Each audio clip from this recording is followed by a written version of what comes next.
Coach, ask about Drez first.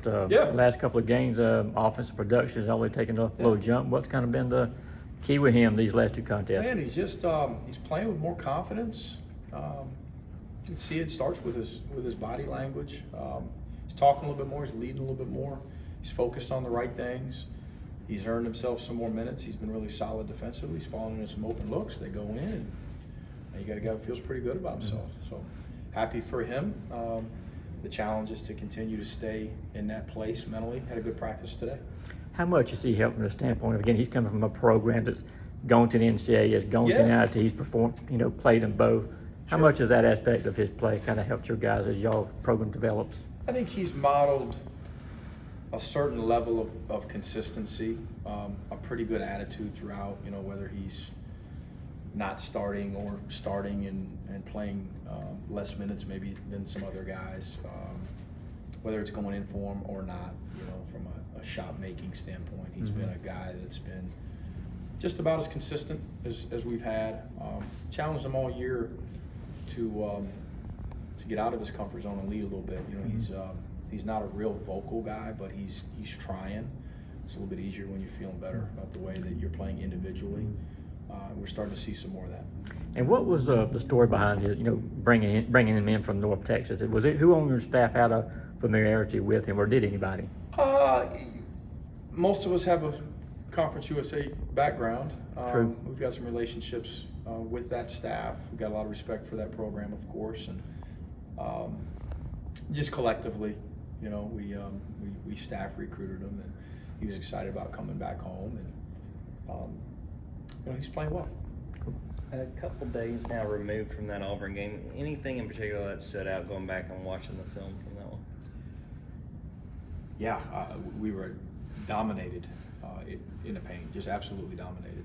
On the glass, especially on the defensive glass, interior defense, inability to get anything going offensively, on the glass, in the paint. I mean, the battle in the paint wasn't even a battle.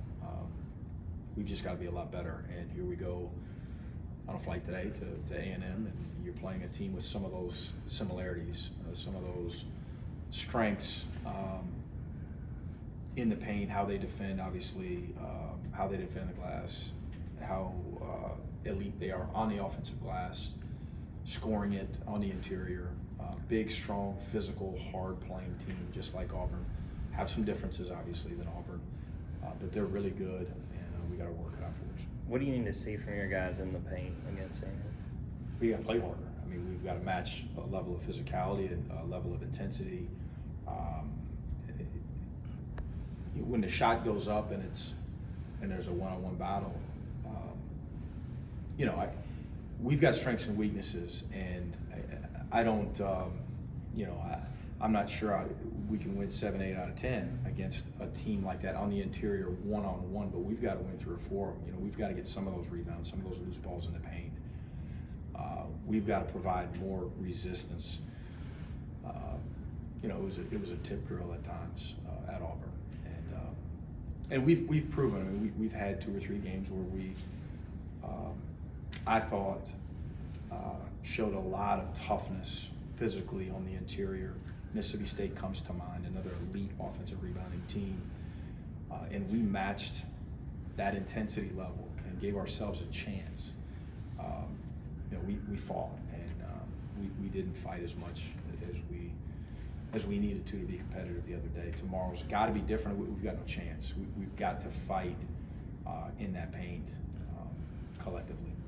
A&M's guards have played really well this year. Has anything in particular stood out about the challenge that Terry and Carrio and all your guards are going to be up against? Yeah, speed, quickness, talent. I mean, those guys are really good. They're fast. They're shifty. They draw fouls. They get downhill in transition. Of course, they're good with ball screens. They're good in the offensive glass. I mean, even their guards, right? I mean, they're unique in that regard. But they get after you. They play as hard as anyone in our league. Obviously respect the way that they play. They defend. They run good stuff. I mean, it's going to be it's going to be very difficult. We're going to have to play really well, of course. What about what you faced Buzz a couple times the last few Yeah. seasons in Florida? Just what makes him successful as a coach? There's a lot of really good coaches in this league, and he's one of them, of course. They're going to be prepared, as everyone is. They're going to play as hard as just about anybody in our league. They're going to be, again, very difficult to keep off the glass. They're a hard-playing, really good rebounding team offensively, defensively. He's been around the block for a long time. They're a good team, and they're a good program. Does anything stand out specifically with Bradford for Texania and just what he's done on their guards? He's he's an offensive rebounding. What position is he? I don't know. He's good at a lot. The thing that sticks out the most is just how tough and competitive he is. He's a warrior. I mean, the guy is just ultra competitive, and they've got a few of those guys, a bunch really. And obviously got a lot of respect for the way he approaches the game. Defensively, on the glass, offensively, driving and drawing fouls. He's a handful.